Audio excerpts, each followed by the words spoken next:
नमस्कार मैत्रिणींनो, यशराज रेसिपीजमध्ये आपलं स्वागत आहे. आणि यामधून आणलेलं आहे. काही लोक गवत म्हणून फेकून देतात, पण ही फेकून न देता याची भाजी बनवली तर खूप सुंदर होते. खायला पण खूप चवदार लागते बघा.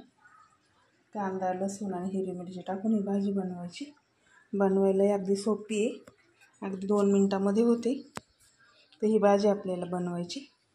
ही भाजी आपण शेतातून उपटून आणली, व्यवस्थित निवडून वगैरे घेतली, साफ करून फोडून घेतली ती.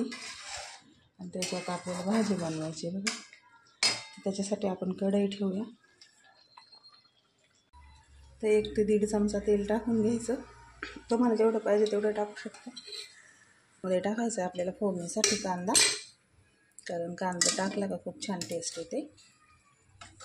कांदा, हिरवी मिरची आणि लसूण आपल्याला टाकायचं याच्यामध्ये. तेल गरम झाले बघा, त्याच्यात टाकूया लसूण आणि कांदा, हिरवी मिरची हे सगळं टाकून आपल्याला परतून घ्यायचं. तेलामध्ये कांदा परतायला थोडासा वेळ लागेल. 1-5 मिनटं आपल्याला ते परतून घ्यायचं.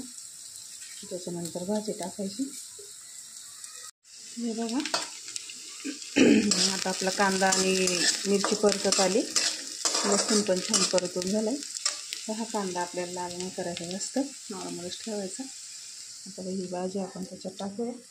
भाजीला बघा किती छान हिरवा कलर आहे, मस्त एकदम सुंदर दिसते ती भाजी. आता आपण त्याच्यात टाकूया. भाजी टाकल्यानंतर थोडंसं त्याला हलवून घ्यायचं. आणि त्याच्यात आपल्याला पाहिजे तेवढं मीठ टाकायचं. एकदम थोडंसं मीठ टाकायचं, कारण हे लगेच खारट होते.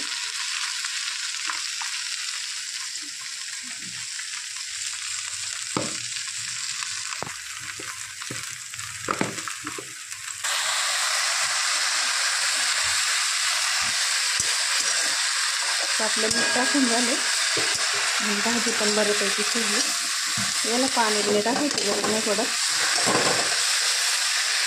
तेलामध्ये शिजून घेतली तर छान लागते ती. थोडंसं शिजून टाकायचं.